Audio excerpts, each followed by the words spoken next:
नमस्ते प्रिय भक्तों एवं मित्रगण, आप सभी को मेरा चैनल भगवान प्रेमी में स्वागत है। तो आज मैं शुरू करने जा रहा हूँ श्रीमद् भागवत गीता का अध्याय 3 जो कर्म योग है। कर्म योग को हर एक स्टूडेंट को रोज सुनना चाहिए या पढ़ना चाहिए या उसे समझना चाहिए। तो आइए मैं कैसे अध्याय के साथ श्रीमद् भागवत गीता का पुनः आज मैं शुरू करता हूँ जो कर्म योग है। अर्जुन उवाच जयासि चेत कर्मणस्ते माता बुद्धि जनार्दन तत्की कर्माणि घोरे माम नियोजयसि केशव। अर्जुन ने कहा कि हे जनार्दन, हे केशव, यदि आप बुद्धि को सकाम कर्म से श्रेष्ठ समझते हैं तो फिर आप मुझे इस घोर युद्ध में क्यों लगाना चाहते हैं। श्री अर्जुन कहते हैं श्री कृष्ण से, जिनको जनार्दन यहाँ पे कह के बोला गया है, कहते हैं कि यदि आप बुद्धि को सकाम कर्म श्रेष्ठ समझते हैं तो आप मुझे घोर युद्ध में क्यों लगाना चाहते हैं। इसका तात्पर्य देखिएगा।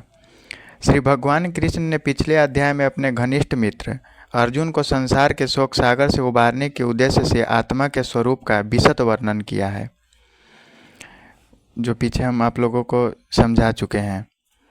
जिस समय श्री कृष्ण भगवान अर्जुन को समझा रहे थे, वो आप जाके सुनिएगा, पहले वाला वीडियो में है। और आत्मा साक्षात्कार के किस मार्ग की स्तुति की है वह है बुद्धि योग या कृष्ण भावनामृत। कभी कभी कृष्ण भावनामृत को भूल से जड़ता समझ लिया जाता है और ऐसे भ्रांत धारणा वाला मनुष्य भगवान कृष्ण के नाम जप द्वारा पूर्णतया कृष्ण भावनाभावित होने के लिए प्रायः एकांत स्थान में चला जाता है। किंतु कृष्ण भावनामृत दर्शन में प्रशिक्षित हुए बिना एकांत स्थान में कृष्ण नाम जप करना ठीक नहीं है। यहाँ पर बोला जाता है कि कृष्ण भावनामृत करने के लिए लोग एकांत में चले जाते हैं। एकांत में जाकर वो सोचते हैं कि मैं नाम जप करके कृष्ण भावनामृत हो जाऊंगा, लेकिन ऐसा नहीं है। पहले नाम जप का अभ्यास करना चाहिए, उसके बाद एकांतवास करना चाहिए।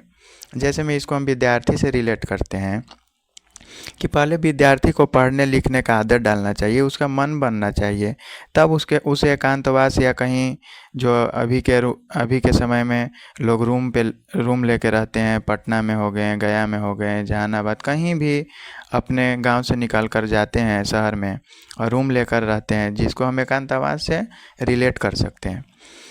तो वहीं यहाँ पर बोला जा रहा है कि सबसे पहले आपको अभ्यास डालना है, तब एकांतवास करना है। यह नहीं कि पहले एकांतवास कर लें और वहाँ पे जाके बीमार पड़ जाएं, ये हो जाए, कुछ समझ नहीं आए, तो नहीं। पहले आपको डेडिकेटेड होना होगा, पहले आपको समझना होगा, पहले पढ़ने में मन लगाना होगा, उसके बाद एकांतवास होइए, उसमें कोई बुराई नहीं है।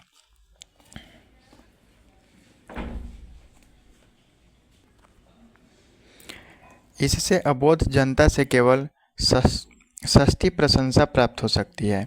ऐसा एकांतवास करने पे लोग बड़ाई कर सकते हैं, प्रशंसा कर सकते हैं कि वो तो एकांतवास किए हुए है, अकेले रहता है, नाम भजन करता है या पढ़ाई करता है, कुछ भी इसको स्टूडेंट से रिलेट कर सकते हैं। कर्मयोग बहुत ही अच्छा स्टूडेंट के लिए माना जाता है कि कर्म के यहाँ पे प्रधानता और उसको बताया जाता है, समझाया जाता है अच्छी तरीके से।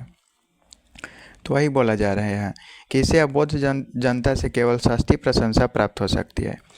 अर्जुन को भी कृष्ण भावनामृत या बुद्धि योग ऐसा लगा मानो वह सक्रिय जीवन से संन्यास लेकर एकांत स्थान में तपस्या का अभ्यास हो। तो अर्जुन को भी ऐसा लगा था कृष्ण भावनामृत में कि वह सक्रिय जीवन से संन्यास लेकर एकांत स्थान में तपस्या के अभ्यास कर रहे हो। दूसरे शब्दों में वह कृष्ण भावनामृत को बहाना बनाकर चतुरी पूर्वक युद्ध से भी छुड़ाना चाहता था।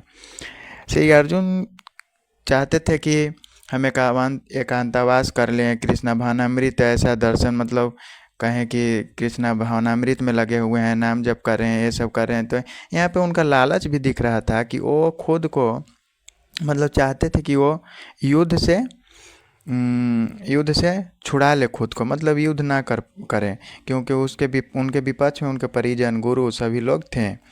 किंतु एक निष्ठ शिष्य होने के नाते उसने यह बात अपने गुरु के समक्ष रखी और कृष्ण से सर्वोत्तम कार्य विधि के विषय में प्रश्न किया। उत्तर में भगवान ने तृतीय अध्याय में कर्मयोग अर्थात कृष्णाभानामृत कर्म की विस्तृत व्याख्या की। तो तीसरा अध्याय में फिर श्री कृष्ण भगवान से जब अर्जुन ऐसा क्वेश्चन किए तो उनका प्रश्न का उत्तर भगवान श्री कृष्ण यही कर्मयोग जो अध्याय 3 है उसके श्लोक नंबर 3 में देते हैं श्री कृष्ण भगवान। तो आगे का अध्याय अब मैं कल शुरू करूँगा। आज के लिए बस इतना ही। अगर मेरा वीडियो अच्छा लगा हो तो लाइक कर दीजिएगा, सब्सक्राइब कर दीजिएगा और बेल आइकन को दबाना ना भूलिएगा, क्योंकि मैं रोज़ हर एक दिन आपके लिए एक नया अध्याय लाऊंगा। धन्यवाद। फिर मिलते हैं अगले वीडियो में। तो इस प्रकार जुड़े रहिए हमसे, मेरे चैनल से, जो मेरा चैनल भगवान प्रेमी है। धन्यवाद।